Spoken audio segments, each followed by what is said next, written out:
Happy Super Monday, everybody. Welcome inside the After Hours Lounge brought to you by Bellevue University. Head over to bellevue.edu. You can register for classes, become a Bruin as early as this fall. Jimmy Allen, John Schreiner, Dan Capitan, Brody Heidemann with you here tonight. We got a great show lined up for you. Hello, darkness, my old friend. We recap the end of the football season, the championship that was, or that wasn't in, in New Orleans. Jalen Hurts. Do we not talk about his journey enough? Because it truly is one of the better ones in all of sports. Speaking of all of sports, one of the better sports facilities in this entire state is opening up this weekend as Bellevue University gets ready to open their new field house. President of the school, Mary Hawkins, is going to join us in studio. Where is red, blue, and black Nebraska today, and where will they be in March? We'll debate that at 7:15. And is the bubble of college football about to burst? Mm-hmm. John Schreiner thinks so at 7:30. He'll tell us why. We'll take your phone calls, 402-951-1620. You follow the show at After Hours 1620 on Twitter as well. The Kings are dead. The Chiefs have been dethroned by the Eagles of Philadelphia in dominant fashion last night. My question to you, John, we're going to talk about the quarterbacks. We're going to get to Jalen Hurts in a minute. Uh-huh. How does the legacy of Patrick Mahomes change after last night? Yeah, I mean, it doesn't really. I mean, let's be honest. I've heard this narrative today. I've read it on social media. Ooh, what about chill? He's still the best player in football. He's still the best quarterback in football. He's still, in my opinion, the second best quarterback to ever play the game and has a lot of years left to go ahead and become the best to ever do it. Do you know why people are having this narrative about Patrick Mahomes? Because he had a bad game? Because Michael Jeffrey Jordan has ruined sports for people. If you're not perfect anymore, if you don't go 6-0 in the finals, people start taking you out of the GOAT conversation because you're not MJ. You're not at that level. Yeah, but nobody is. Right, and I agree with you. People did it with Brady. They didn't want to put him past Montana because he lost a couple of Super Bowls, and obviously Montana never lost a Super Bowl. But there was the discussion for that. And we live so much in a knee-jerk reaction. I really think the greatness of Michael Jordan, if you're a sports fan in that era or since then, really changes the way that we look at the, quote, greatest of all time in their sports because of that reason. Now, This is 2 losses for Mahomes. Yeah. Never mind the fact that he's been to 5 in 6 years. Look, I don't think you're wrong. I that certainly probably no. I'll go ahead and say it. You're right. You're right that Save that it drop, has an effect. It does. But that's what we're here for. That's what you and I sit in this studio is to talk people off of their stupid ledges. Because I'm with you. I still, like I said, I said if he won, I would be willing to have the conversation. You could bring me to the table about right now, the world that we live in. If Patrick Mahomes wins a three-peat, he wins 4 out of 5, I would have the conversation about the greatest of all time. I would have been able to, I would have sat here with you and tried to paint you a picture of how you could get me there. I would have had the conversation, and at the end of the conversation, I would have told you it's too soon. Yeah, and I probably would have agreed with you, but you could have got me to that table. Now, I still might be willing to have that conversation. I mean, this is still a pretty damn good run. But I just still think, like you just said, there's still a long way to go. But he's 29. Yeah, there's got a lot of football left to play. When we talk about Nick Sirianni and the way things fell apart last year, and I mean, this is the way they started this year, 2-2. And this has got to be the biggest "I told you so, I'm keeping receipt" moments ever, right? Because I mean, me, like I left him for dead. I shot him, put him in a grave, and threw the dirt on him. I said they should have fired him after week 4. I was like, "There's no way they can come back." Undertaker.gif. Yeah, and he he clearly is a guy that could be a leader, and if he's got the right piece, listen, he's got probably the best GM maybe in all of sports, definitely in the NFL, in my opinion. That helps. His GM had one of the better off seasons of all time. Yeah, let's not crown him just yet. But and a lot of that is he gave Sirianni the bill of confidence too, and said he was all in on Nick Sirianni, and he thought he was the guy to lead this group, and he was correct. But everybody's going to talk about Jalen Hurts today, and we're going to get to that in a minute. I think there's something to that. But and I think Howie Roseman definitely deserves a lot of the credit as well. But like the fact that Nick Sirianni was left for dead by a lot of people and was able to overcome this, and most of it was by Philadelphia haters. I'll give you that. But getting Saquon Barkley helps. But having to navigate those waters and having a guy like Jalen Hurts who went through the benching at Alabama, the struggles at Oklahoma, I think that helped tremendously. But do you remember the conversation at the beginning of the year? The conversation was that the locker room was lost. Yeah. That was the conversation at the end of last year. Well, it was the start of this year. The start of this year, the conversation was Sirianni and Hurts don't like each other. And they won't talk to each other. And Jalen Hurts won't listen to Nick Sirianni. And like they have no lines of communication between them. And it just looked like this whole thing was about to go down in flames. And that kept on happening all year. Yeah. In that Eagles locker room, it kept on being, because that story, the Sirianni Hurts hate each other story, that came out like week 5. Yep. And then 2 weeks after that, they were like, oh yeah, and by the way, AJ Brown and Jalen Hurts don't even talk. They hate each other. And Jimmy, looking back, week 3, NFL overreaction, your overreaction is done. Nick Sirianni will not make it out of October. Yeah, I said they should have fired him on Monday. That was a Tuesday show. I said, you should have fired him yesterday. Why is he still there? I think my exact wording was, there's proof in the pudding this isn't going to work. Whoopsie. With that being said, as far as coaching goes, I loved, and I mean literally fell off my couch laughing at the Hail Mary, throw it deep, up 27-0, put the dagger in him while you got. Because listen, this is what Josh Allen and the Buffalo Bills have not been able to do, right? They have not been able to shoot them and keep them down and kill them and put them in the grave that we took Nick Sirianni out of. They said we're not going to put the minuscule amount of doubt in our minds that we can lose this football game to 15 in Andy Reid. We need to kill them while they're already dead and not let them get up. Yeah, you shoot a zombie in the head. You don't take its arms off. Did you have any problem with the call? Or? No. Okay, because I mean, it's a Super Bowl. Professional football. You can run the score up in the Super Bowl. Score as many points as you can. You're supposed to be the two best teams. Yeah. You're supposed to be playing the best team in the league. Score as many as you can. The fact that Saquon Barkley only goes for 57 yards, and the majority of those yards come in the second half, and they still got up 34-0. Okay, is maybe and we'll talk about Mahomes in a second, but I think that is the most impressive part. The game in the game was supposed to be Chiefs defensive line against Eagles offensive line in the run game. Yeah, how would they slow down Saquon Barkley? So what the Chiefs did is they said, okay, we don't think Jalen Hurts can beat us. Yeah, they 100%. They went all in on that. We're going to stop the run. And they did. They did a great job of stopping the run. The problem was... Both teams did, by the way. The problem was they played a ton of man coverage, which allowed Hurts to run wild. I mean, he had running His lanes legs were the difference maker all day. Agreed. Because they were loading the box to stop the run and playing man over top of it, which allowed Jalen Hurts to just be able to do whatever he wanted in the run game. Right? And then when they decided to come out of that, he made some tremendous throws against good coverage. What was your thought on the opening pass interference call? Yeah, here's the deal. I am so sick of talking about referees. I'm very tired of talking about penalties. I don't want to talk about this anymore. Honestly, I know we have to. I know it's a thing. Calls are going to get missed. They're going to be controversy. I get it.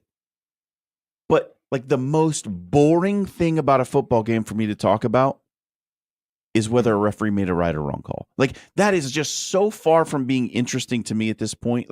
We have been over this territory 1,000 times. Every week. We do it every week on Saturdays and Sundays. And there's a segment of football fans out there who seem to only want to talk about this. Thank you. I was just about to point And I am just fed up with it. Officials are going to make the wrong call. That's going to make you mad. Okay, fine. Deal with it. You're a grown human being. Yeah, and just to get right down to the heart of the matter, why it doesn't matter. Right, wrong, or indifferent, that was a poor call. But then guess what? They said, all right, we made one poor call. We're going to give one poor call to the other team. Which I hate, by the way. Cancels itself out. I hate the makeup call. I do not care one bit because it silences all the people who are like, oh, they won because of the refs. Yeah. And it's no, they got a bad call. You got a bad call. I mean, in general, I don't care if it's everything is A-okay. If the game last night was between the 2-16 New York Jets and the 1-17 Jacksonville Jaguars. I hate them. I don't care. It's the like. Just call what you're supposed to call. Yeah. And here's the other thing: we as a society have to stop doing the an instant replay. It was clearly a foul. Watch it in real time. What'd you think in real time? And not that it even matters, because the only person that it matters for is the guys that can and can't throw the flags. But like, we've got to stop doing that was clearly a pass interference. That was clearly this. When in real time, you went, why is there a flag? It happened at the Super Bowl party I was at, and I about lost. Because like, the referees don't have the ability to have the hindsight of review. We do at home, but it blows my mind how many people like look at the slow motion version of it and go, well, it's clearly fill in the blank. But Jimmy, you also have to take into account the other thing. You're seeing the play from the angle of the broadcast camera, not cameras, plural, not from the vision of the official who was standing right there that threw the flag. You don't know what he saw. You don't know what it looked like to him. So, like, this is why the officiating question to me gets so boring. Because if I'm being honest, we don't have helmet cam for the official who saw the play. Exactly. If I'm being honest, I thought it was pass interference. I did. I thought it was a good call. I liked the call. From the side, he grabbed his face mask, kind of pushed up on his helmet, Yeah, but in replay, in slow motion, it looks like he barely tapped it. You know why? It's in slow motion. Yeah, I'm. If there's a call that changes the outcome of a game, then it's worth talking about. If there's a call that somebody got wrong, I honestly don't care. Like, honestly, like this happens with human beings. They make mistakes. The human error part of it, yeah. Hey, if you missed the opening segment recap on the Super Bowl, check it out at Allo Fiber, or check it out at SoundCloud.com/After Hours. 1620 was brought to you by Allo Fiber. Beyond internet, bringing fast, reliable speeds with an all-fiber network. Allo goes beyond customer service expectations with local teammates, no robots, and 24/7 support. Allo goes beyond office doors and office hours, working, hiring, volunteering, and living in our community. Go above and beyond with Allo. Head over to allofiber.com and get out of the Stone Age. We'll be right back. Jalen Hurts, 9 offensive coordinators in 8 years. We'll tell you who they were when we come back. 1620 Zone.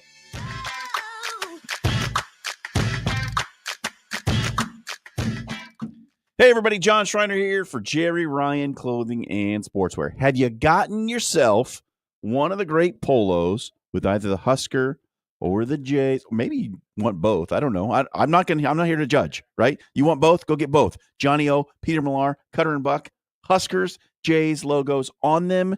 You like those brands? You like those teams?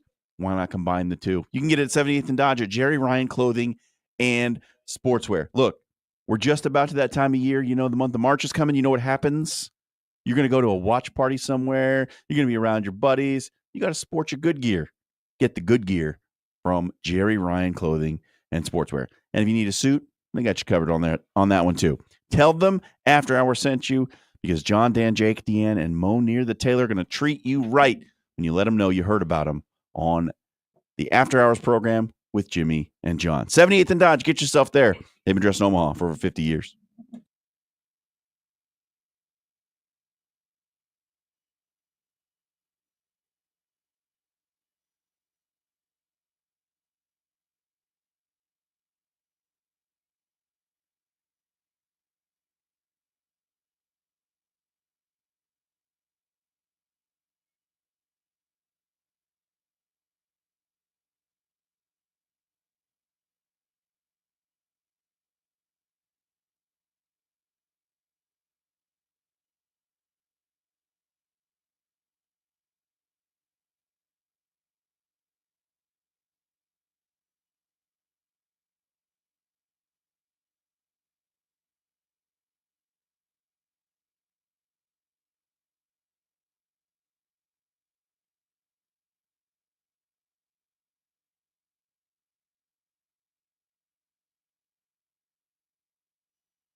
6:18 on Monday night here at 1620 The Zone.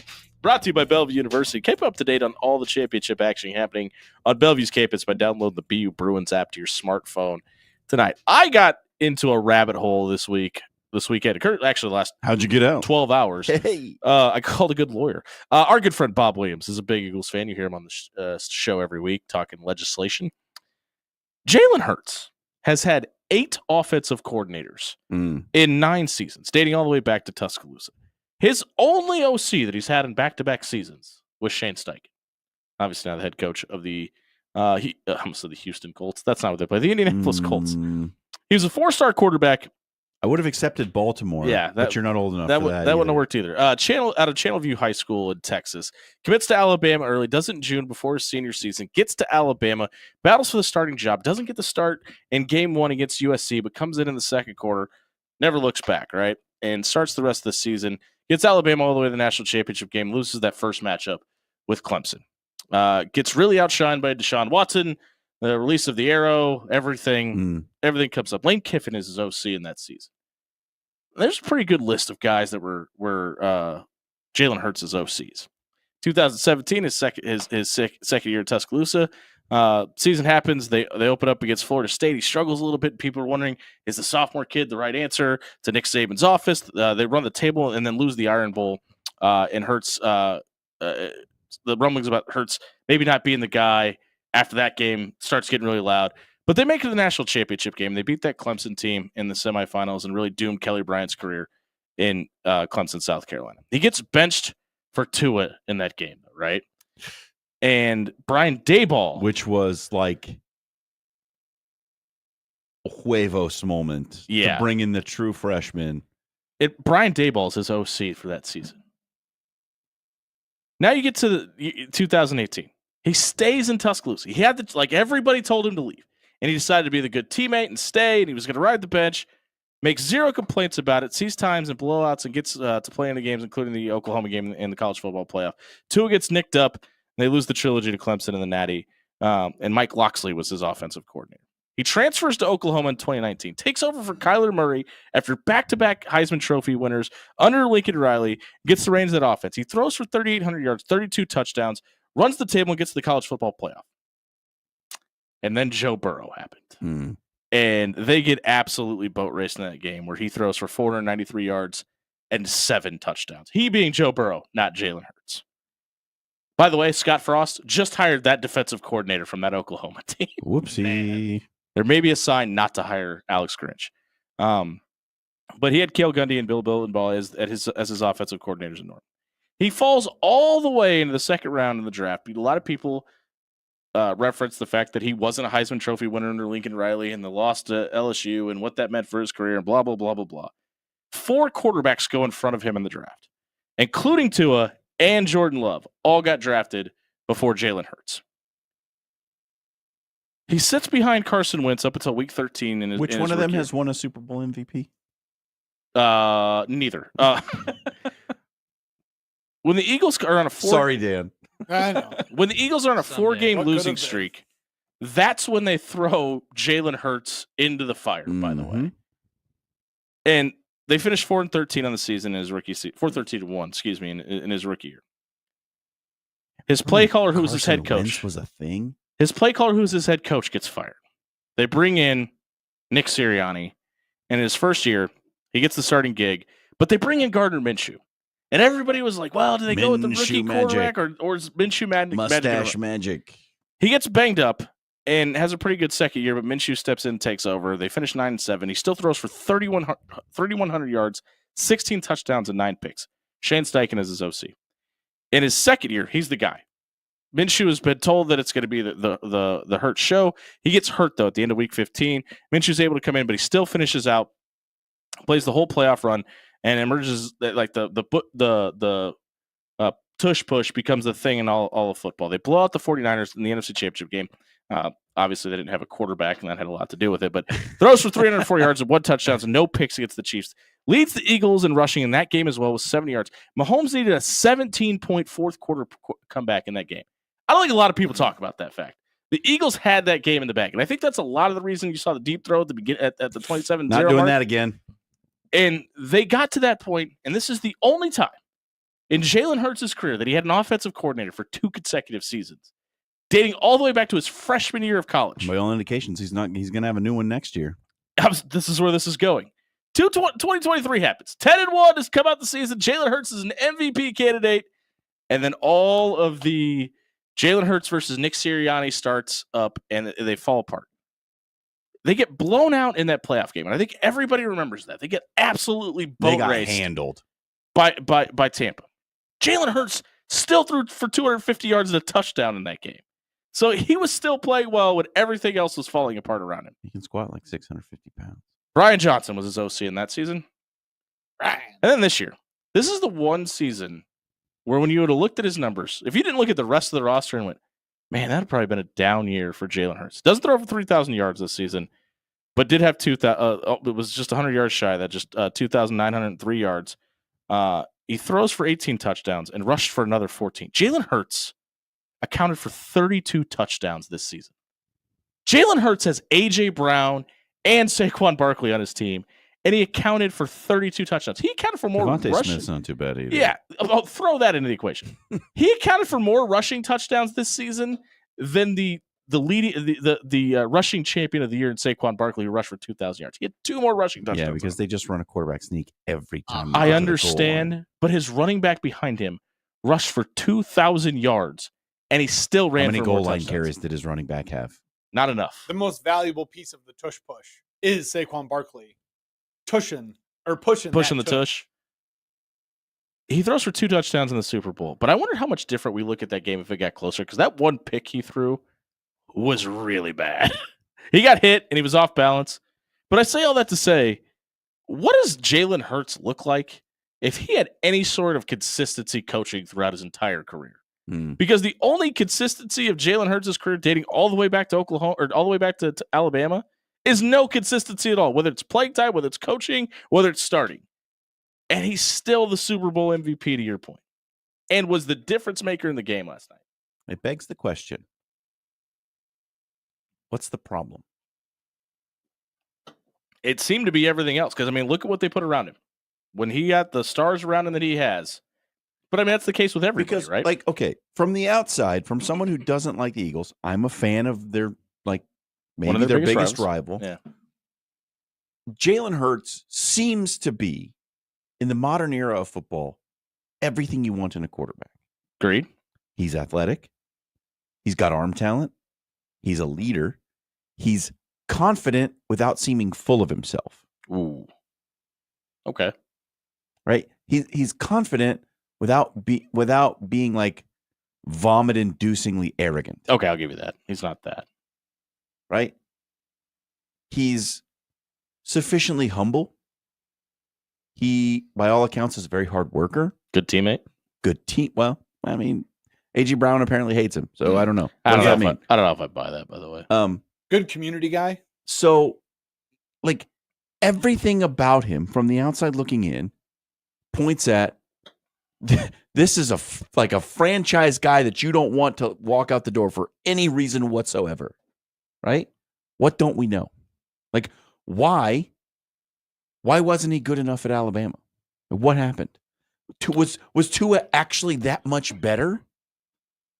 I don't believe that. Is there maybe I don't know if imposter syndrome is the right word, but like, does he struggle mentally when things don't go well? And could you understand why, with everything that I just told you about being pulled in his career and people leaving every single season, and how do you show up to work for every single day, building to something, not knowing what's going to be there next year? Because to your point, probably going to be looking at a new offensive coordinator next year as well. I don't know where Kellen Moore would go, but... And I'm not trying to say that it's his fault that all these offensive coordinators have left. It's obviously not his fault.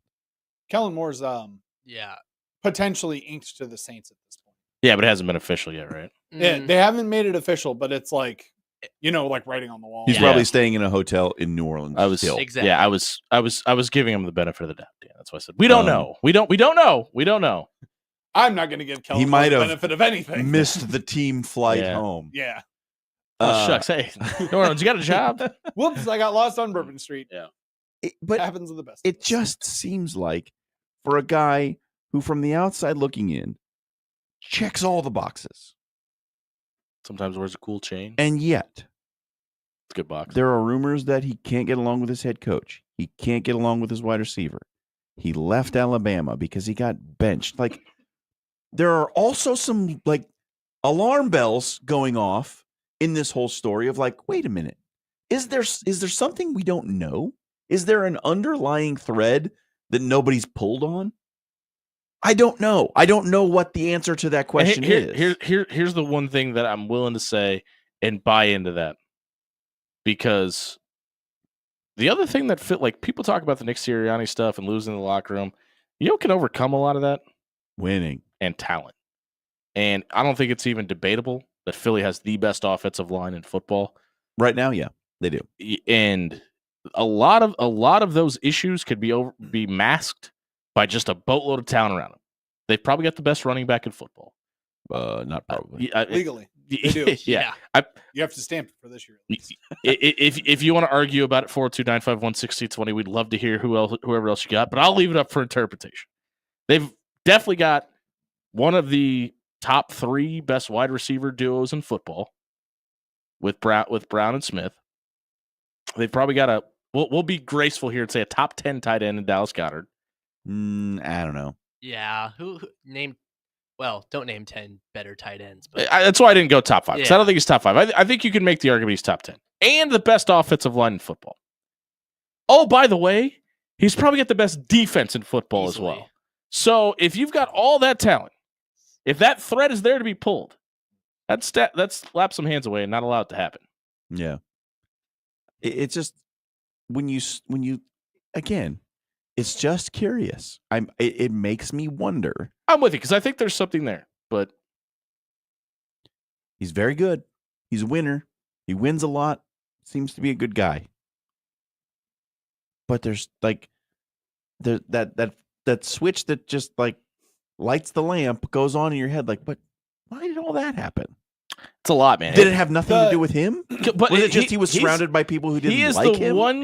He's the one constant in all of this. Everything I just read to you, going back to 2 schools. I mean, a draft, sometimes and an NFL franchise and 2 head coaches.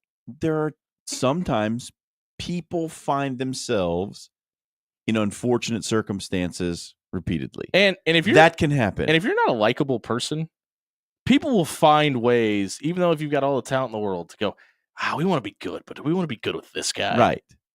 But then there are other times when people find themselves in unfortunate circumstances over and over again for a reason.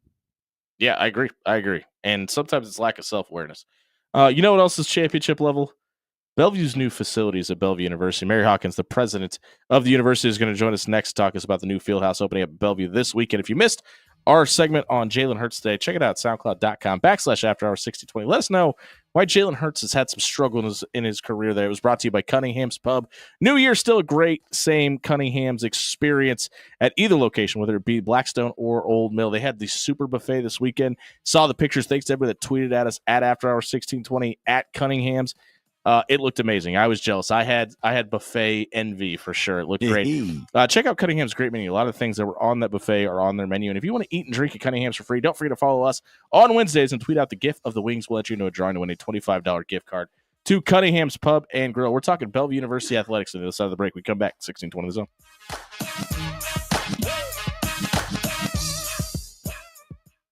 Hey, everybody, John Schreiner here for our very own Legal Eagle. Yeah, I did that. Bob Williams of Williams Law. Congratulations to Bob, big Eagles fan, championship fan, Super Bowl champion fan, Bob Williams. If you want championship level defense like the Eagles had this year, then you need Bob on your sideline. If you got a situation, legal, civil, criminal, hanging around, and you want to get rid of that, you want to do what the Eagles did and sack the quarterback, figuratively, with your don't tackle the judge. That won't go over well.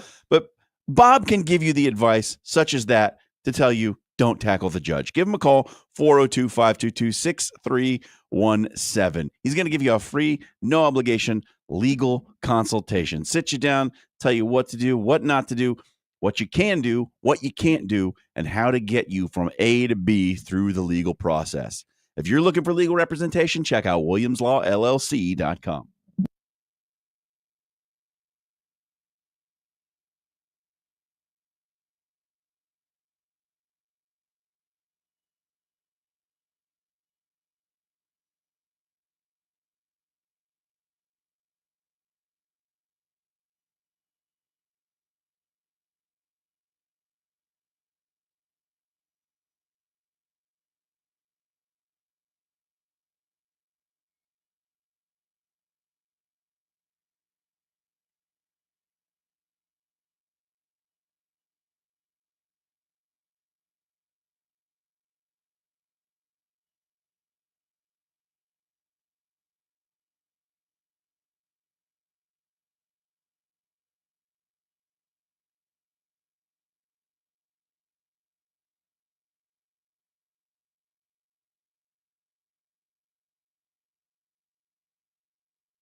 6:36 on a Monday night edition of the After Hours Lounge, brought to you by Bellevue University. If you're looking to attend college this fall, head over to bellevue.edu and register for classes, become a Bruin, enjoy school online or on campus with this lovely lady who joins us next. This interview is 2 years in the making. We've been trying to get you here for a while. Dr. Hawkins, Mary Hawkins, the president of Bellevue University, now joins us here on After Hours. Thank you for being here.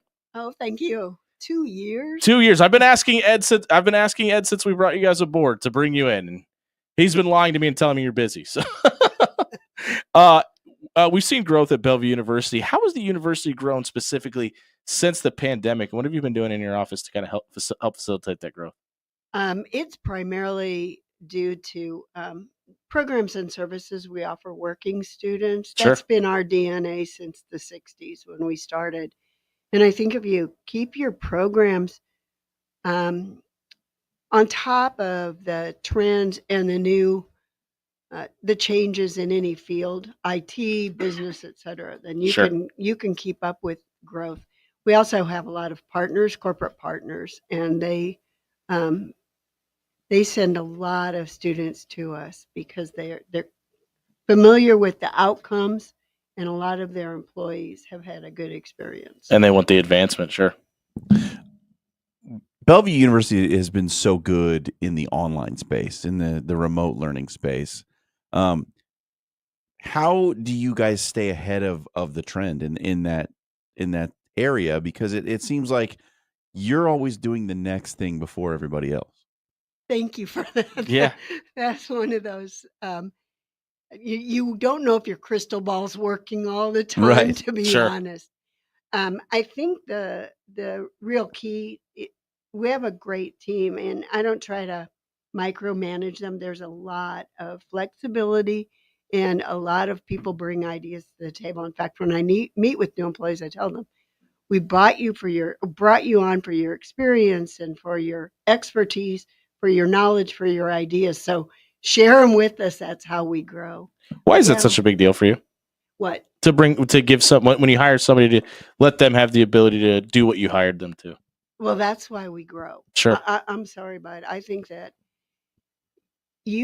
no single person can handle the various facets of higher ed, any business today. And so we get the real benefits and beauty of lots of experience, ideas, energy, you name it. We're obviously a sports station, so we would be remiss if we didn't mention this. But what, in your mind, as the president of the university, I mean, you have to touch everything, right? All the different departments. Why is it important for you to have the sports programs at Bellevue University? You know, probably more than a lot. That one specifically hits me. I love being at a college, and you mentioned before, our online is 96% of our students. Yeah. It's huge and growing. But I don't want to work in an office park. I know there are colleges out there, it's all online and it's 800 numbers, and you look at them and they're glass buildings. I think it's core to our culture that we interact with and see students every day. And I would not feel like I was in a career of education if I didn't see the students. So for me, it really contributes to culture. It contributes to the passion I have for their education. Plus, it's just a lot of fun. Yeah, you wouldn't know. Sorry, but it's fun. You wouldn't know the campus is 96% online by the attendance on Friday night's game. I mean, that place was about standing room only inside the den, which brings me to my next question. You guys are opening the new Bellevue University Fieldhouse on campus this Friday. It's free to attend the women's basketball game this Friday, so please get down to the new athletic center if you have the ability to. Why is this the right time to open this facility at Bellevue? That one, a lot of people would say it's not quite the right time, but Sure. I pushed it. Okay. Because you talked about the students. I knew that I looked at the schedule and knew that this was the last weekend that I would be sure the seniors had a chance to play. They played at Bellevue for 4 years, and our facilities are pitiful. You know that. Honestly, I don't think they're that bad for the NIL level. And I'm being completely honest. But I think about girls like Gabby Moore and Ashton Arnold that have played at Bellevue University, and some of them record holders in the record books, and getting this ability. That's a big deal for you? It is. It really was. And that was one that the coaches and the this is Dave people, Denley's they were fault. all a little worried. No, Oh, they okay. were resistant a little bit. No, I pushed this one. And it is both men and women. So the women play first, then the men, both Friday and Saturday. Okay. Free to everybody. Would love to, even if you don't stay the whole time, come down and see it and, Sure. and enjoy the experience of a new facility. You're generous to call our facility okay. But I think it's, for what it is, I think it's very cool. I mean, it's a very intimate atmosphere where the fans are right on top of the game. And I think that portion of it is pretty awesome. Yeah, and the referees are right on top of the fans. Specifically on Friday night. Yeah, it's interesting because Bellevue University sports have been very successful over the years, and now does this feel like sort of a reward for that success, this new facility? I guess, but it also scares me. I'm thinking, if they've done this well with these facilities, am I breaking? Oh, it's a good point. Sure.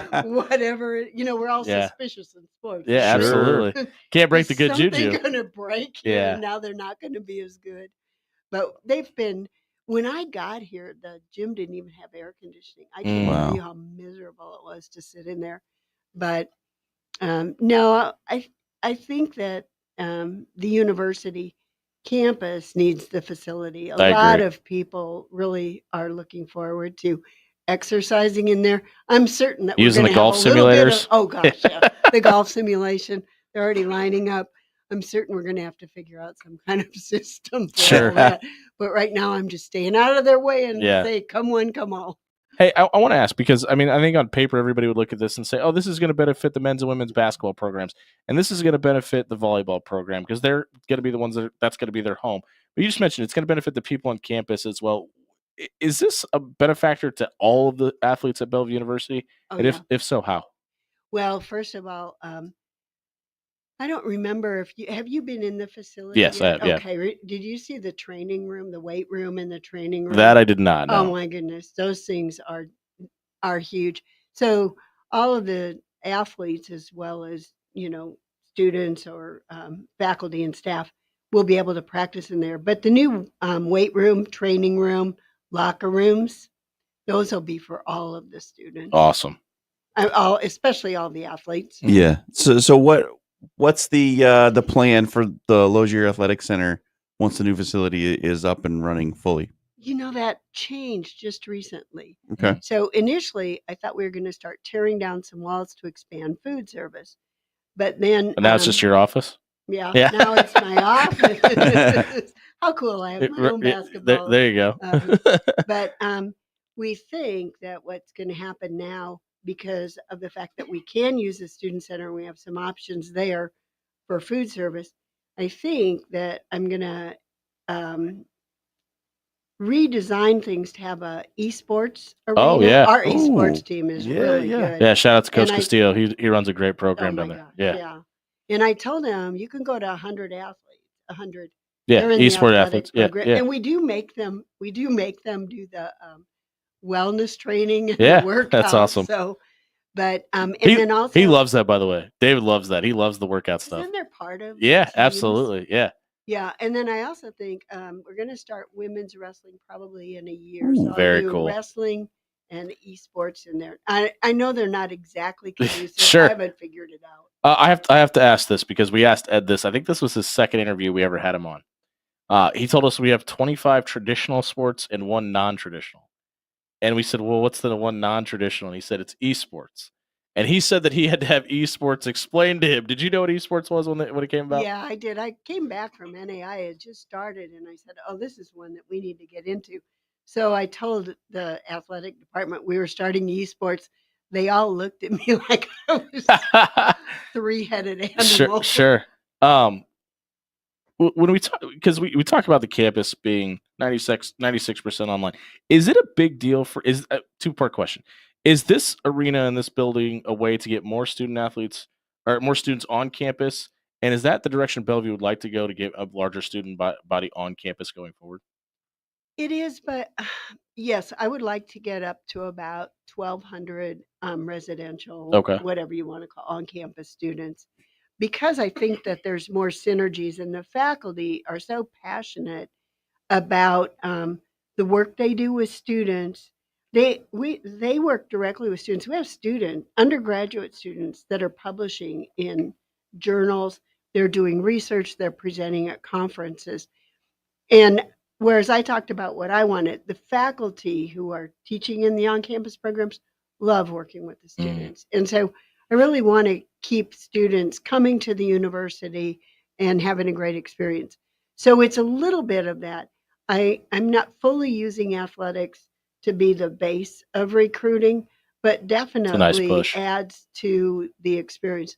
The other thing, I really love the learning experience that the athletes have.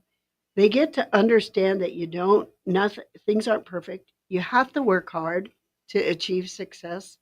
You have to work together as a team, and you have to be respectful even when things aren't going your way. I think the life lessons that the athletes learn are fabulous for their future. And you can't get those while learning on a computer. Mm-mm. We're catching up with Dr. Mary Hawkins, the president of Bellevue University here, and we'll get you out of here on this, Dr. Hawkins. We know about the new facility that's opening this weekend. Is there anything else coming down the pipe at Bellevue University that's going to be new that you're excited about that people should know about? Yeah, I think that we've just we're in the final stages of being able to put all of our outdoor field sports, soccer, softball, and baseball in a new facility just south of Bellevue. Very More cool. to come. Oh, okay, cool. keep up to date on that.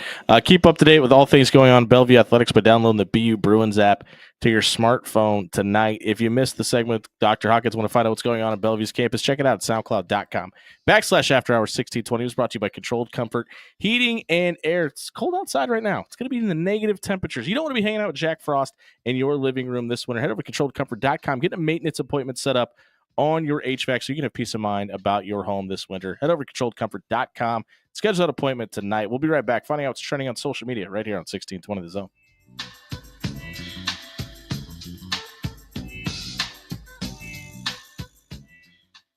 Do you hear that?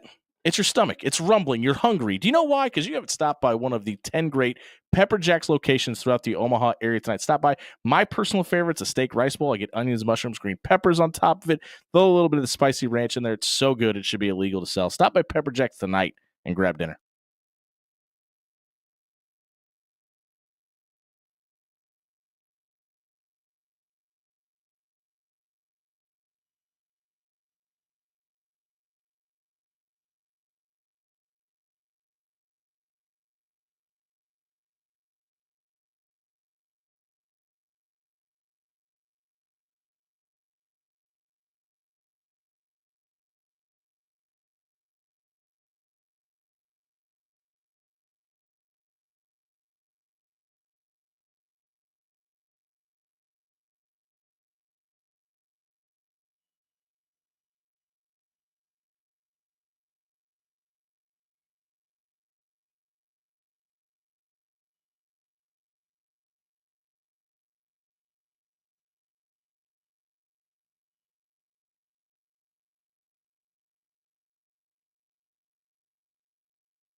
6:52.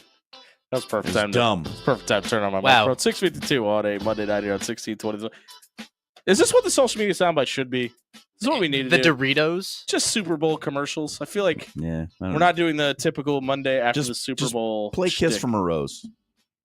I did like the fact that Dan's microphone was turned off because that's always good. But B, I liked the commercial that had like I don't even remember what it was for, but had like all the previous like Super Bowl-esque commercials in it.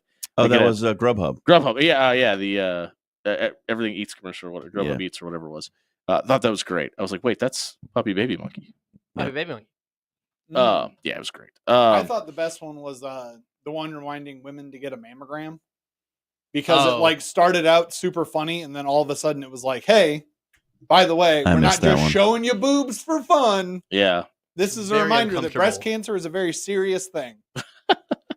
I missed that as well. So I didn't see that I'm one. glad that got in there. It was good. It was a good, Brody, good commercial. Do you have a Thanks, favorite? Haley Steinfeld. I like everything with Haley Steinfeld in it. Favorite commercial?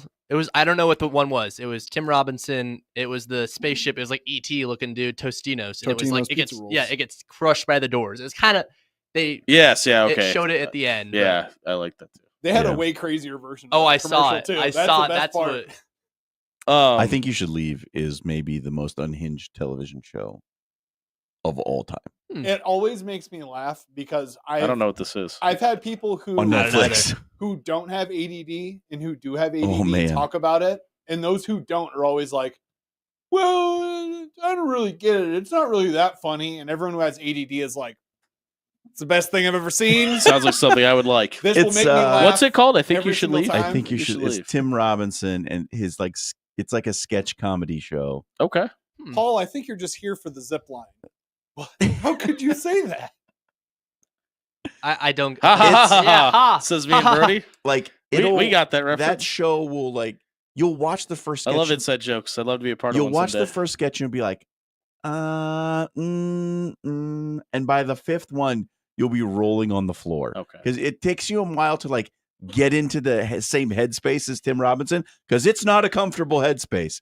But once you get there, it's very funny. Okay, let's punt on the social media soundbite. What are you watching right now? What TV? Do we need to change Severance. the social media dude, soundbite? I'm watching Severance. I haven't started yet. Like Severance is weird, and this is season 2, correct? Yeah, okay. And it got even weirder. Like the show started weird, and now it's like way weird. Dan, but I love it. What are you watching?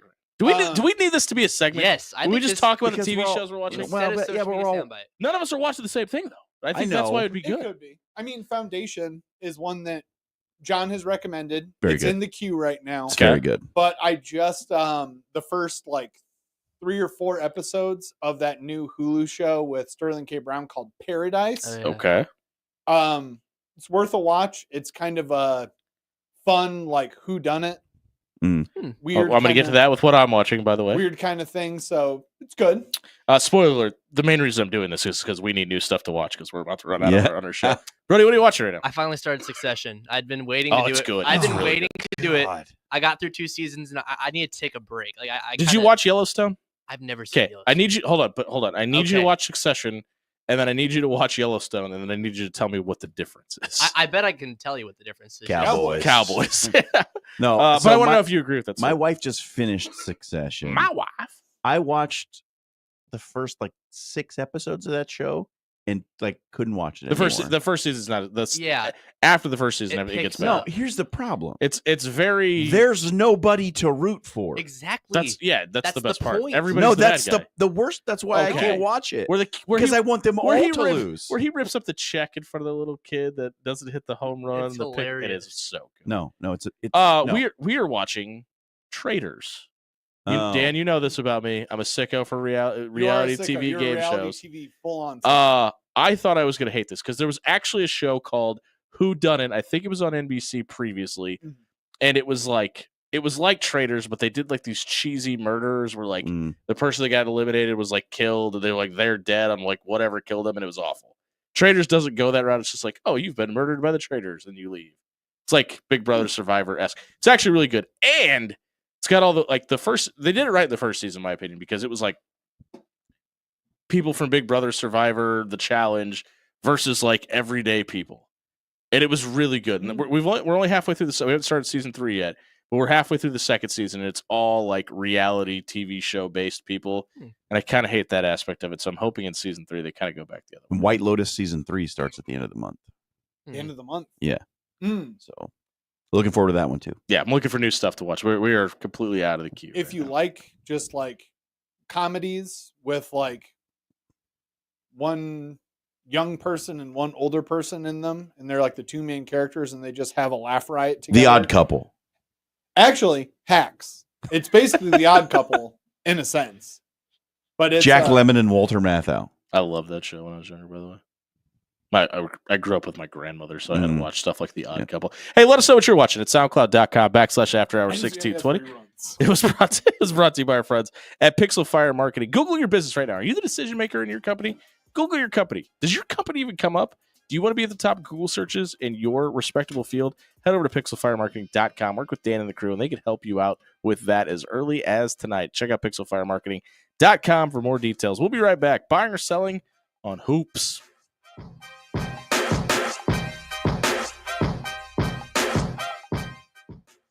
Hey, everybody, it's Jimmy Allen here for AX Plumbing. I've been telling you for a while now that Nick and his crew are second to none in Omaha.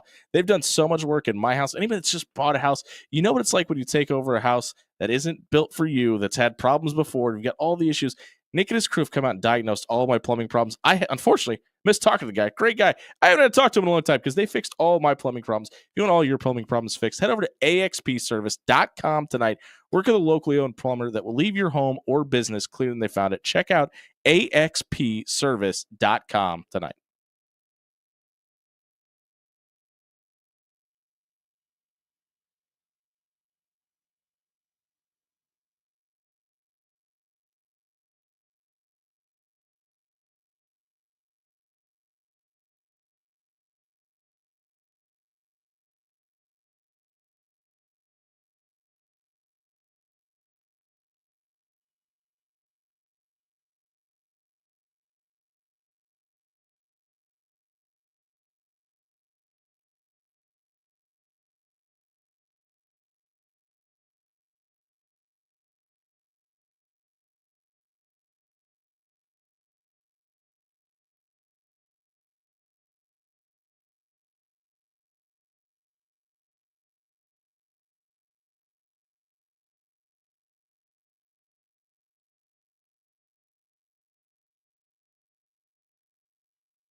7:02 on a Monday night here on 1620 The Zone, brought to you by Pyramid Contractors. Over a decade of being number one in the roofing industry. Doesn't happen by accident. Over to pyramidroof.com. Book a free estimate today. Brody Heidemann. Good evening. The prodigal son. That's a great word. The youth of Omaha. The youth of Gretna. The youth of our nation. The future of America is with us today. POD. Future of America. Man. Okay, Michael Scott. Is this just a Scott's tot? Am I just a Scott's You are tot. Yeah. An Allen's tot. You're the after hours tot. We're going to send you off to college eventually. But before we do that, we got to pull your scholarship. We got to get to buy or sell. No NIL deal for you, Brody. What do you got for us? Man. Were we NIL before NIL was cool? No. How about them Huskers? How about them Huskers? Man. On 4. You idiots wanted to fire Fred Hoiberg. No. You're remembering it wrong. Mm-hmm. It's revisionist history. For one person. So I wanted to fire Fred Hoiberg. Am I the only one who said that he shouldn't be fired? Yeah, it might be true. Go ahead, Brody. Buy or sell. This 4-game run is the run that Fred Hoiberg needed to get this team to the tourney. Defend your boy. You don't want him fired. Is he going dancing? Listen, I remember saying that I don't know how he would survive this season. Very true. You did say that. I didn't know how he would pull it off. Well, this is how you pull it off. Yeah, you just beat top 25 teams. You beat teams. a bunch of top 25 teams and get your team into the NCAA tournament. That's how you keep your job, my friends. And it certainly looks right now. Look, every bracketology you look at, Nebraska's in. I buy. And especially if you can find a way to beat Maryland and Michigan at home. Still on the schedule. And PBA traditionally, the last 3 years has been the place where top 25 teams come to die. In my opinion, if you win 4 of the last 7, that gets you to 19. And those 2 wins are in the record. You're in the dance. Their resume of wins is really good. Pretty good. The resume of losses is really bad. Really it's bad. Not good. Yeah, I said a few weeks ago that it was the Illinois game, the Oregon game. If they won those 2, I had a feeling they were going to run. I told everybody that. You did. You said that on the session. I said that. And since then, I feel like it's just been an upward movement. And I'm holding on to it because at any given point during any season, Nebraska can just... He's trying to get on Hoiberg's staff at this point. You know what happened? Bryce Williams remembered he's really good at basketball. Well, they had that players-only meeting, and I think it was like, hey, you're probably a first-team All-Big Ten guy. Now, we need you to be a first-team All-Big Ten guy. We gotta wait and see what Barricay's injury status is. Like, he's out for the Maryland game.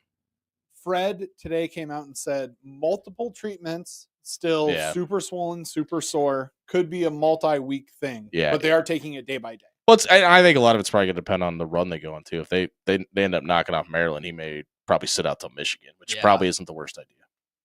The magic number is 9. Creighton has won 9 straight Big East games, including 5 on the road. Now tomorrow's matchup with UConn pits one top 25 team, Creighton at 24, against an unranked UConn team and Dan Hurley, who has never won in Omaha. Buy or sell, the Jays can win out and grab a 5 or higher seed in the NCAA tournament. Listen, they win out, they're grabbing a 5 seed or higher if they win out. And they don't even necessarily have to win a Big East game, in my opinion, to make this happen. Because you're talking about not only beating UConn tomorrow, but beating St. John's in Madison Square Garden. Now, that also probably projects you to being the number 1 seed in the Big East. And that alone, I think, will get them a top 5 seed. Well, I will admit to being the one on this show who was ready to bury Creighton. I will never do that. I didn't see a way back for them after that 6-game stretch. Like, I didn't see it. I didn't know how they were going to get there. It didn't look like the pieces all fit together, but like, this is why Mac is one of the best coaches in the country, is because he can make the pieces fit, and he's done a magical job of getting them all to row in the same direction. I don't know that they're going to get a 5 seed. There's a loss in there somewhere, I feel like. 6 or 7, I think, is doable. 6 or 7 is doable. I like him at an 8 seed because it makes people, overlook Creighton a little bit. But in general, I think they have a great chance to win out. I think Dan Hurley is in for another rude awakening, one of many that he gets when he comes to they might not make the tournament. There's a real world where that happens. I think they'll still they lost so much. And listen, say whatever you want about Mac in March and the fact that he's never made a Final Four, won a national championship, or whatever you want. You know what he does better than just about anybody? Navigates the waters of a traditional regular season of college basketball doesn't lose sight of the end goal. It keeps everything heading in the right direction, even if you hit one of the biggest skids in program history at a bad time. By the time they get to January and mid-February, that thing is humming like a well-oiled machine every single year. The Kalkbrenner mono year. This season. Remember what happened that year? It was great. Lost to Nebraska, made the Elite Eight.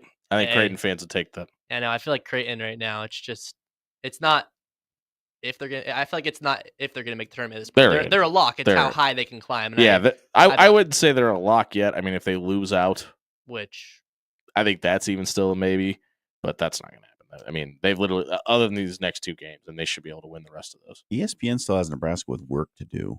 Yeah, they do. I think they have to beat Maryland or Michigan, and there's probably a real world where they might have to beat both. Those losses are bad. So Creighton is on the should be in list, and they have UConn as a lock. I still can't believe. So this is from last week, by the way. The what you're looking at, the list you're looking at is what we referenced in Buy and Sell last week. The new one drops tomorrow, right? But if you're a lock, that can't change. I didn't understand it then. I said this last week. That's exactly what I said. I said I don't. No, this is updated today. Oh, do they have St. John? What do they have St. John's? Because they had St. John's as a should be in, which made no sense to me. Because they had Marquette, UConn as a should be or as a lock, and a St. John's as a should be in because St. John's was the number 1 team in the conference. Marquette, lock, UConn, lock, St. John's should be in. They're at a 91% chance to make the tournament right now. Okay, they copy and pasted from last week because that's exactly what they had a week ago. If the Red Storm aren't technically a lock, according to the thresholds we've set, they might as well be. They have 4 more Big East wins than the 2 schools that they have as a lock. Yeah. Creighton is 87% right now. And they are on the should be in. Villanova and Xavier are. They probably have UConn as a lock because they'll just get the UConn nudges of 12 seed or outside looking in, Butler, Providence, Georgetown. I don't know. Georgetown might make a run to get in. They have a 1% chance of making the tournament. I know that St. John's is like definitely going to be in. St. John's and Creighton are 100% in the NCAA tournament. How funny would it be if St. John's doesn't make the tournament again this year, after and this then run, just Rick Pitino's head explodes on his shoulders and just magically reforms like the alien in MIB and just has like a long 20-minute long rant. That Indiana head coaching job opening. He's not. Could it pull Pitino? He's not. They've only got Nebraska as a 57% chance to make the tournament. Put it on the list. Rick Pitino will retire from St. John's. Wow. How old is he?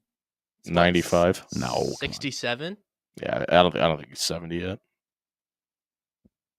68. Yeah. That was a guess. Is that what it was? Got to pull up his wiki. Go to the next question. We'll find out how old Rick Pitino is. Let's try our best not to jinx Omaha tonight. Well, 72. Wow. Rick Pitino will retire from St. John's. The Mavs won their last 12 of 13. They are only 1 game ahead of St. Thomas in the Summit League, though. The Mavs have South Dakota State and St. Thomas next.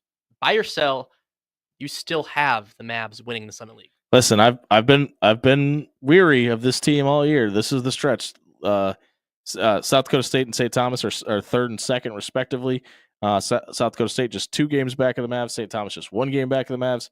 They need to win in this stretch to, in my opinion, to feel really good about winning this tournament. I think they need to win both of them. I still have them winning the league, though. I think, look, they've got it rolling to such a degree right now. Do they? They need a last-minute buzzer beater to beat North Dakota. Is that not rolling? Like, if you're not, in my opinion, if you're not all rowing in the same direction, if you don't have it like working, do you get that chance to make a buzzer beater?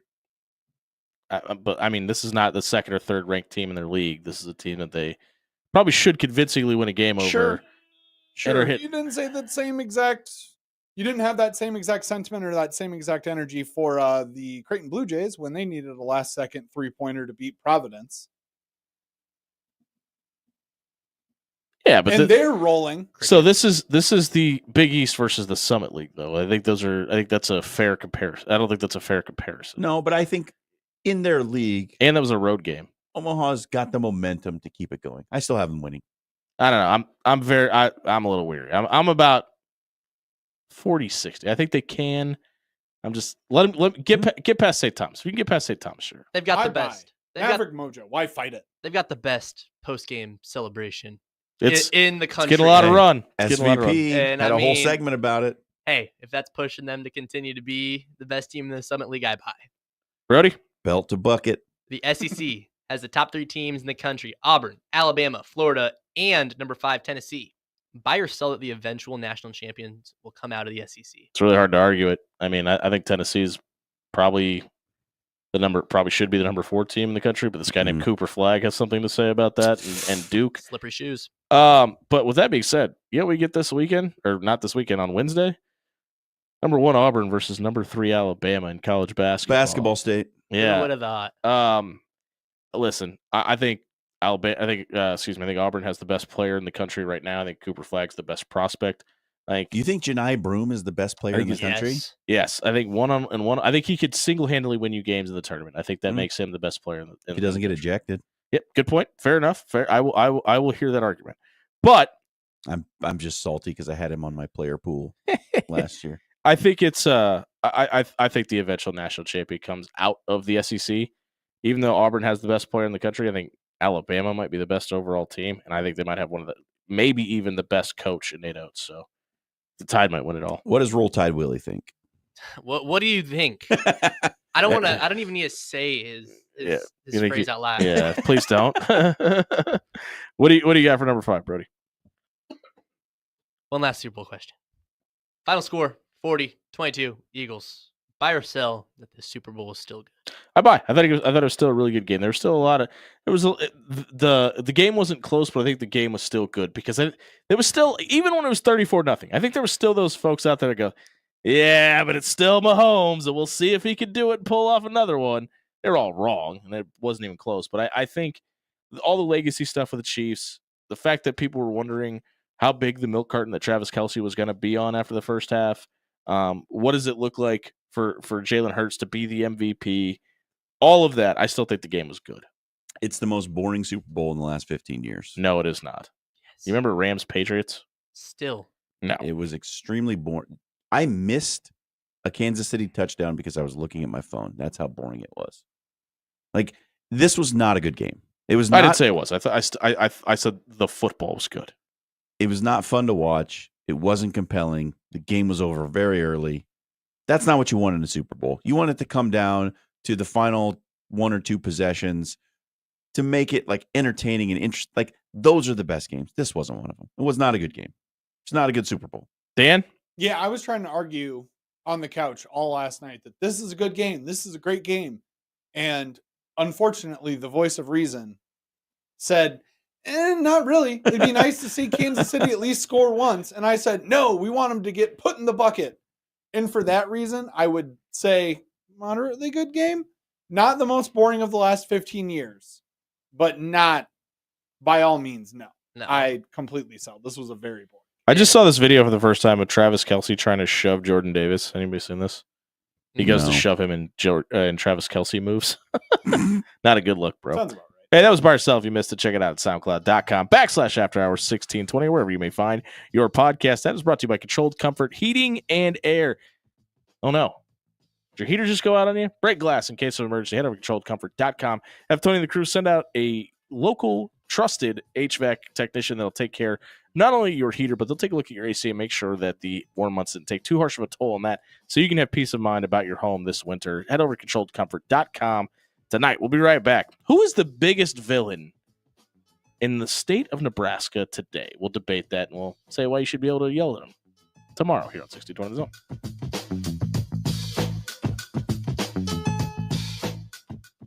Hey, everybody, it's Jimmy Allen here for Bob Williams with Williams Law. Listen to your Bob come in here every week. Tell you about legislation facing the NFL. Tell you about all the problems that your favorite quarterback is in from a legal standpoint. You don't have to be the NFL. You don't have to be a quarterback to work with Bob Williams. All you have to do is head over to Williams Law, LLC, and book a free, no-obligation consultation. Maybe you're facing a DUI charge. Maybe your son or daughter's in a little bit of trouble because they've been spending too much time with Samantha at school. We all know that Samantha's a headache and a problem. You don't want to hang out with her. She's going to get your kid in trouble. But if that already has happened, head over to WilliamsLawLLC.com tonight. Get a free, no-obligation legal consultation where Bob and his team will walk you through the process, explain your rights, and make sure you're ready for your big day in court. Head over to WilliamsLawLLC.com tonight.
7:21 on a Monday night here on 1620 The Zone. Brought to you by Pyramid Contractors. Head over to pyramidroof.com.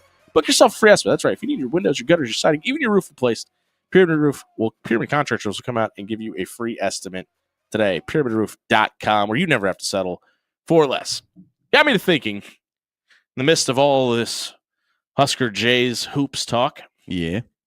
Inside the state of Nebraska, from Omaha to Scottsbluff and everywhere in between, who is the most hated sports figure in this state now? Kind of got the monkey off your back with Wisconsin, and everybody kind of hated all the previous head coaches up in Madison. But everybody loves Luke Fickell because he just loses games. Kirk Ferentz is kind of in that role. Doesn't feel like he's going to be in Iowa City too much longer. Maybe. And then I thought about Dan Hurley. And I thought about our conversation before we walked in here, and a lot of which we can't repeat on air because of FCC regulations. Students, yell whatever you want. I'm here for it. No. Yes. Show some class. You pay for school. No. Paid for that ticket too, so you can say whatever you want. Nope. No, they don't. They get those tickets for free. Okay. With their student ID. Okay. Here we go. You can say whatever you want. Just because you can doesn't mean you should. You should show up early, boo them when they run on the court, boo them at shoot around. Yes. Tell Dan Hurley how you feel. Boo to your heart's content. Please do that. Boo all you want. You don't have to personally berate people. Who is the most hated figure in sports in this state? The most hated figure in sports in this state. I got it. I mean, Hurley's probably up there. I think he's number one. I do. I think he's taking that spot. Who do you got at number one? I'd say Dion. Yeah. After this past Dion's year, up there. I would say Dion last summer. No, I don't. I think that hatred for him anytime is going to go way down after this season for a couple of reasons. You don't play him. Not on Nebraska's schedule. His kid's not the quarterback anymore. Mm-hmm. And I think that, honestly, I think a lot of the people that weren't rooting for Dion, now that Shador, because I think of those two, I think Shador is the least likely of the two. Like, I think he's the least likable person, maybe in that entire family. But I think the people that were not rooting for Dion, now that his kid's not the quarterback, I think there may be a group or a contingency of people may flip the script. And listen, he started winning too, and I think that does a little bit as well. If I can put in one contention, Shiloh is the least likable person. Yes. Shador, You're right, but he doesn't get extremely annoying. He doesn't get the camera to back it up. He doesn't get the camera time. That's why Deion Sanders just annoying in general, but that's what you expect out of Deion Sanders. Shiloh talks the talk but can't walk the walk. They're like, I think the fact that Nebraska, and he might be a criminal. Probably could be. I think the fact that Nebraska beat Iowa 2 years ago, I think that kind of puts anybody from Iowa City a little bit lower down the totem pole. Yeah. Because they also have the humbleness not to talk trash more often than not. So, I mean, I think both Dan Hurley and Shaka Smart are really close to the top of this list. So if I'm going just Nebraska football, just the state of Nebraska, the whole state of Nebraska, though, that's the thing. The whole state of Nebraska, then I would put my bid in on PJ Fleck because I hate PJ Fleck, Dan. I think God, I almost cussed. I almost cussed. I could feel it. It's been 5 years. I haven't done it yet. I think it's just the general arrogance that he has about him that just does not. Can I tell you something?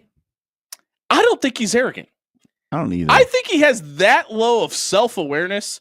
That's just who he is. Really? Okay. Like, I mean, which I get you because I thought that too. I don't think he gets that everybody thinks he's an infomercial guy. Yeah. I would posit that as a very serious guess, and I can take that theory. He's top and I five. can run with it. He's top five. I'll give you that. He's corny. Undoubtedly top five. He's corny to an annoying degree. And he has no idea. Like Russell Wilson is corny in a way that makes you cringe your face in half. But like PJ Fleck is corny in a way that makes you want to hit him. Could you imagine a podcast with PJ Fleck and Russell Wilson? It'd be the most positive podcast you've ever heard. And throw Tim Tebow in there, and it would be the most hated thing on the planet. They could call it elite. There you go. There doesn't seem to be that big bad villain. Because, hate Iowa all you want. People respect Ferentz. Do they? They might hate him, but they respect him. I don't think people respect it. I don't think people respect PJ Fleck. I don't think people respect Dan Hurley. No. It's tough. You can't be a villain and be respected. You can't. Because, like, I mean, is Dan Hurley the biggest villain? Well, it's tough to say because Nebraskans are divided in their basketball fandom, right? They're divided between Creighton and Nebraska. But I think here's the biggest problem with all this, right? It's the lack of rivalries in sports. You brought up PJ Fleck. Nebraska doesn't guarantee to play Minnesota anymore, so it's hard to be that guy. You brought up Deion Sanders. They haven't been in a conference with Colorado in over a decade. So it's really hard to have that built-in natural hatred. Yes. When you don't have that consistency for somebody to hate. The Big Ten has gotten so unwieldy that it's hard to have a rival.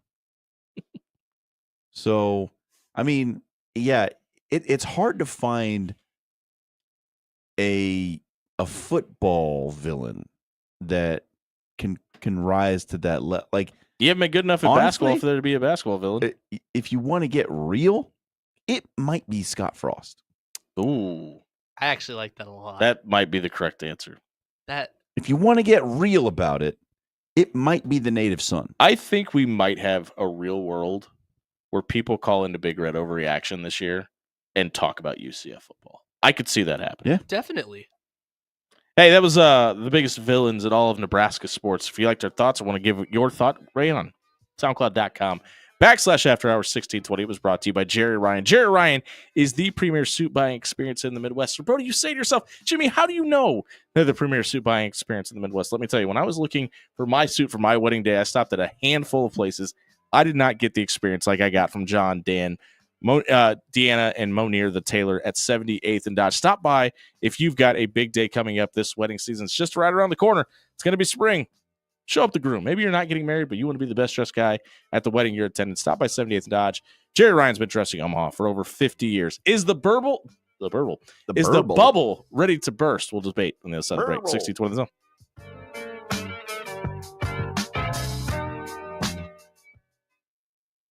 Hey there, folks. Dan Campanen here, and I don't want to burst your burble, but there are 10 great local locations of Pepper Jacks with 2 more on the way. Yes, it is going to be that much easier to get your Pepper Jacks fix, just like the boys of the After Hours Lounge. If you've listened to this show and you listen to our 7:15 segment, then you know that I like that steak gunner Philly with all of the vegetables, including the jalapeno juice to make it extra spicy. So if you want to get like After Hours, get to one of Pepper Jacks's 10, soon to be 12, great local locations.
7:32 on a Monday night here on 1620 The Zone, brought to you by our friends at at Pyramid Contractors. Pyramid Sanitation.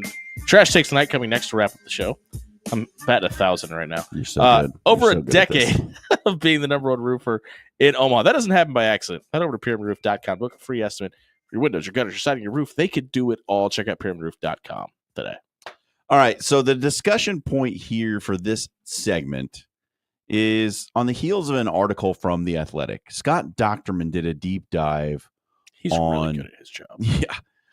Yeah. Athletic department financial statements from the public institutions in the Big Ten. Obviously, you don't get Northwestern's finances. They don't have to release them. They're a private Why, school. John? So they don't have to tell you what their budgets are. But the rest of the budget information, and USC as well, right? I don't think USC does either. USC is also a private school. Yeah. They don't have to release their finances. But he did a dive on the 16 public universities. And it shows that during the 2024 fiscal year, they generated nearly $3 billion in revenue. Is that a lot? $2.84 billion with a B dollars. That is indeed a lot of money, but the picture is not entirely rosy. And my question is, reading this article, is there a bubble coming to college athletics? You've all lived through it. The dot-com bubble, the housing bubble. You know what this means, right? At some point, the math doesn't work and the wheels fall off the car. It all comes crashing down. And the reason I ask this question is because of the 5 schools in the Big Ten who are not operating with a surplus or at least break even. We're talking about the Big Ten, the richest conference in America, routinely makes the most money on its media rights, and you've still got 5 schools who can't make that work. So I will give one caveat, because one of these is UCLA, and UCLA came in almost bankrupt to the Big Ten. It was the biggest reason that they were making such a stink about it while the Big Ten was courting USC, because they needed the money more. Yeah. And it's like there are legit concerns around a lot of the major athletic programs on that university for this reason. But they need to be able to provide the athletic teams to be a part of the conference to get the money. But this year, UCLA spent nearly $51.9 million more than it made. This year. Not good. Rutgers and Maryland are reimbursing the Big Ten for money that they borrowed from the conference. $41.5 million in losses for Rutgers. They're $139 million in the red over the last 5 years. Maryland, they're getting better, but still reported a more than $5 million deficit this year, and they have borrowed more than $125 million against future earnings from the conference. And here's the biggest problem with all of this.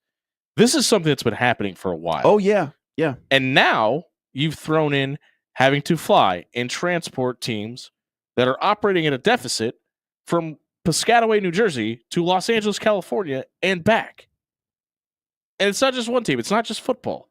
This is softball. This is baseball. This is soccer. This is basketball, men's and women's. And now you're asking them to pay for all that transportation while they're already operating a deficit and borrowing money from you. Like, this is why the expansion this is why when we talk about college conference realignment and expansion, that I don't think there's any way what we look at now as the Big Ten and the SEC and what they've been doing from a conference realignment standpoint is something that they're looking at as a long-term play. And they're trying to get to whatever ends up being the super conference because the money doesn't make sense. And when that happens, change is inevitable. Because if you're Rutgers, you had to be really happy about the Big Ten invite. And now I think you got to probably be wondering if it's something you could think of as a feasible long-term option. You need that money, but can you afford to get the big-time money to have to pay it all out right away? And I don't think you can. So the question is, Like when the bubble bursts, because at some point, money runs out. At some point, you can't take on any more debt. Mm-hmm. Like at some point, you're too far behind to keep going down this path. Yeah. At some point, no one's going to say, yeah, we'll dump some more money into your losing product. Oh, that doesn't happen all the time? Because we think about college athletics and the big money that it generates. And as a whole, it does. Yeah. It generates astronomical sums of money.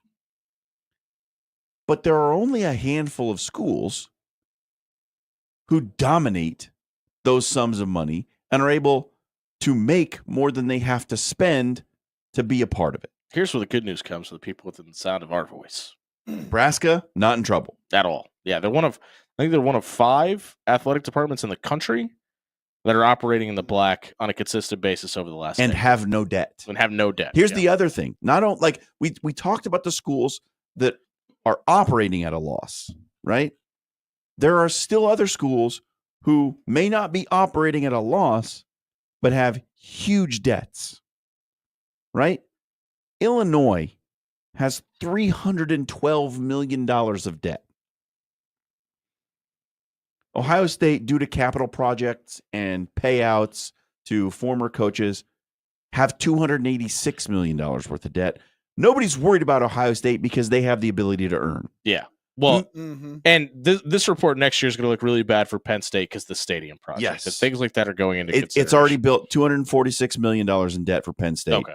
$252 million in debt for Michigan. The ones that are concerning on the debt front, Illinois is very concerning. And UCLA. Those are the top 2. Washington has $244 million of debt. Well, they just did that stadium renovation 2 years ago, though, too. And Iowa has $227 million of debt. You have to wonder, though, like, you talk about risk versus leverage, right? Right. And you're looking at, hey, every time we renew this TV contract, that number's just going up and up and up and up. And you have to wonder how much these universities are operating on the thought process of, well, the next time this TV contract deal comes around, it's just going to be more money because it is every time. Right. There's a possibility that might not be the case because eventually the NBCs and the Foxes of the world are going to go, maybe we're just going to run golf on Saturdays. It makes you like, because of the way that the legal proceedings have played out and the new payouts that are going to have to come as part of the revenue sharing plan. Like if you're getting $75 million as your disbursement from your conference, which is what is expected for the Big Ten over the next 5 years. Quarter that's out the door already. Right. You're back down to $50 million again. Yep. So for anybody that's sick of hearing the Tostitos field at Pepsi Stadium, like it's coming, and everything that can be sold will be sold for this reason. So the big question, Jimmy, to you, and I this is the thing I wanted to get your opinion on. We talk about the big money in college athletics and all the people that are getting paid and the coaches and how much we're generating. But when you look at these numbers, and it certainly looks like there's a bubble here, right? It certainly looks bad, but there are a few schools who are above the chaos. Yep. There's just a select group who are above it. At what point did they say, the rest of you are dead weight? Mm-hmm. You are dragging us down. I'm honestly surprised that day hasn't come already. But does this report that we saw from the richest conference in America accelerate that process? Here's the one caveat I'll give to all this is the majority of businesses write off a ton of things to report losses to make it look like they're making less than they actually are from a legal standpoint. For taxes. For tax purposes. I wonder how much of this is a little bit of that as well, because you're going back to the state or you're going back to probably your lenders and saying, oh, gee, golly, we would love to pay you back, and we'd really like to structure this deal over here, and we appreciate all the donors' money that are going to build this stadium project, but look at all this money that we're losing sending the pole vaulting team to Austin, Texas for this large event. Because I guarantee you a lot of this is that. It's we're getting private donations here that are going to the university that are not going towards the athletic program, but that money is being shelled out here. So this entire travel log of hotel stay and travel and food and all of this is technically a net loss. And the only reason I say that is because it feels like everybody is in a mad dash to make a scramble to get to the Big Ten of the SEC. And I can't imagine it's to have a seat at the table, because championships are not what matter in college athletics right now. It's the almighty dollar. So well, you've got to make a ton of money just to keep your athletic program afloat. Right. And nobody seems to be in a big hurry to cut any sports right now. No. And I can't imagine that if these dollar amounts are exact, if this is exactly what schools are losing, that's the case. Because you would be seeing programs going by the wayside every single day if that were the case. The other question, how long will donors keep these things afloat? That to me is the most important question, because once you start losing that private money and everybody's going, hey, NIL, hey, scan this QR code. Hey, you want to keep this point guard around? Hey, you really want that star wide receiver? Hey, that 5-star offensive tackle's in town. I think there are two answers. In Lincoln, in Columbus, in Ann Arbor, in Tuscaloosa, in Happy Valley, the answer's forever. Handshake me. Yeah. The answer is they will just keep doing it. Yep. But what about Seattle?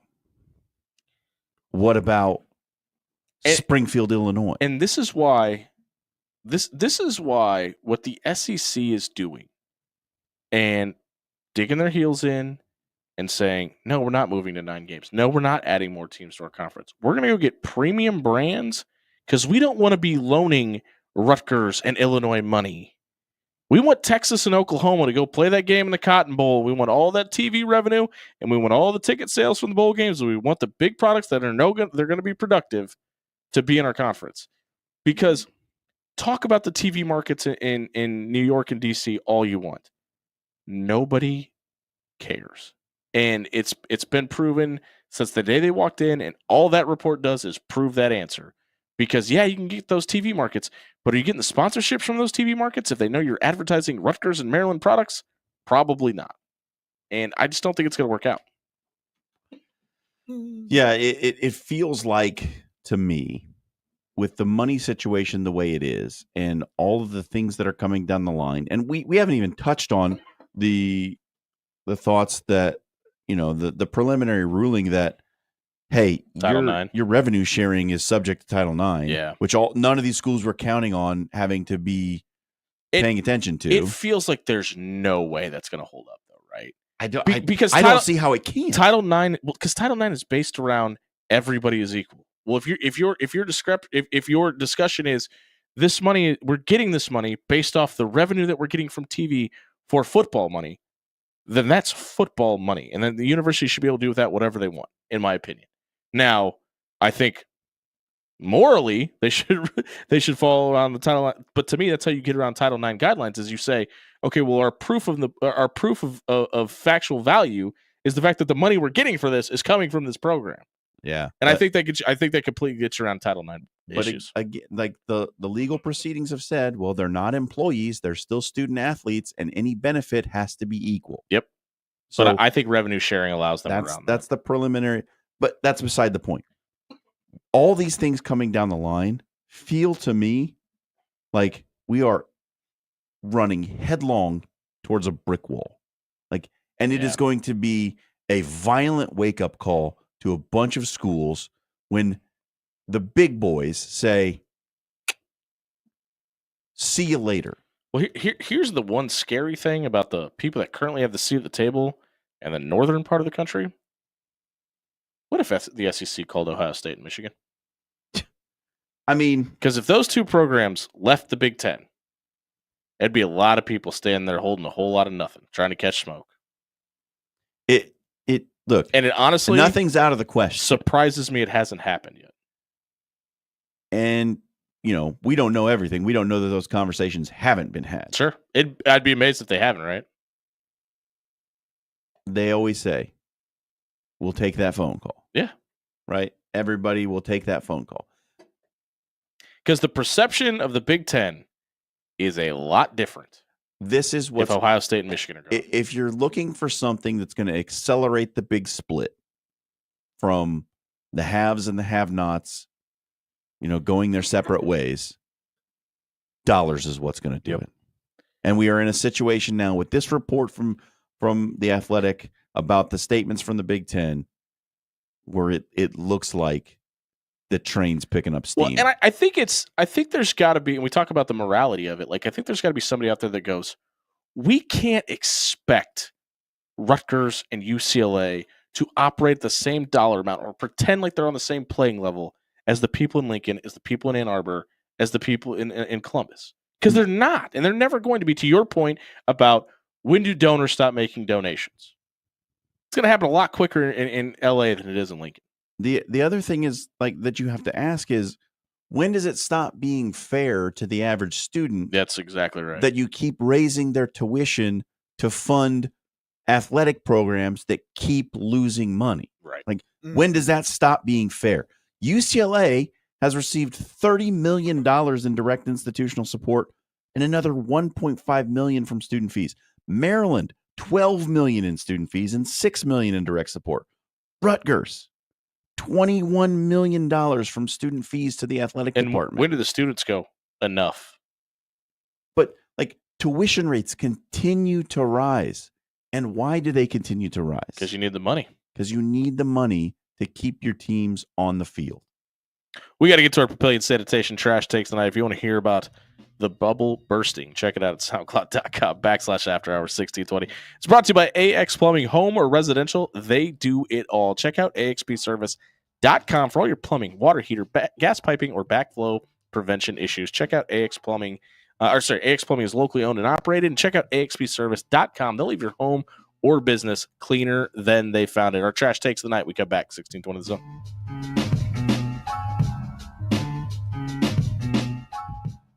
Hey, everybody. John here for Cunningham's Pub. You like wings? Yes, you do. You want some free wings? Then you need to get with us for Wing Wednesday.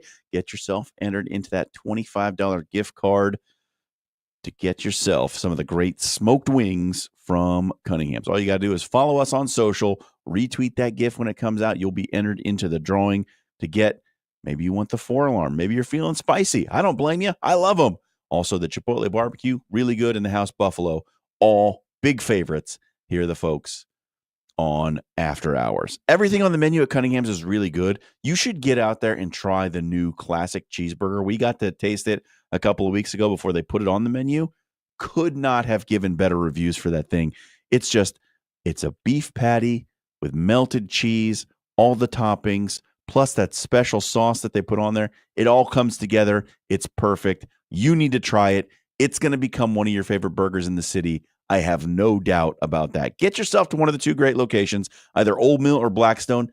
Maybe try out some wings and then go with the burger. It's Cunningham's, proud sponsor of the After Hours Lounge.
Wrapping it up on a great another Monday night edition of the After Hours Lunch, brought to you by our friends at Pyramid Contractors. Go over to pyramidroof.com, book a free estimate.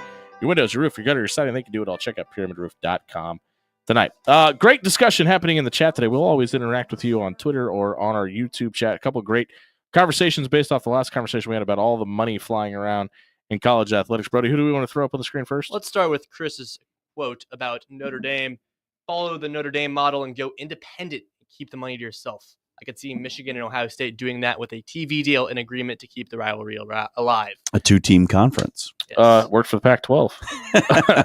Kind of. It really surprises me that more teams haven't thought about this, but I mean, it's a lot easier to just exist and getting paid for it rather than having to do all the work yourself. I think bloated, huge conferences might soon come to an end as teams realize that, well, we can make this much money and we don't have to be tied to these other teams that we don't really want to play in the first place. Yeah. Well, the problem is do they really not want to play the teams in the first place? Because get more money for those bowl games and college football appearances. Sure, but if you had an 8-team conference, right, and you got 7 tough opponents, you get 5 other games, or you can play whatever you want. Probably still end up playing Purdue and not have to pay them anyway. Right? What was the other quote, Brody? Captain said, I think they need to share the money so they will have relevant schools have somewhat competition. It's like needing bodies to have a 5-on-5 pickup game. Yeah, and listen, that's the other part of this too is, okay, well, do you really want to be the guys that left Illinois holding the bag? Yeah. Yeah, because and you've been a really good partner with those schools for a long time. And it's a lot easier to do that to Rutgers and Maryland. I don't know if you're the Ohio States and Michigans of the world doing that to the Iowas and the Illinois of the world. Yeah. And like obviously Northwestern and USC are in different situations, private schools. They don't have to tell you how much they make or lose. And by the way, both have a giant alumni base that donate a lot of money anyway. Huge endowments too. So it doesn't really they don't even really factor into the discussion. They can do whatever they want with their money. The public institutions though are at some point responsible to the public. Yeah, agreed.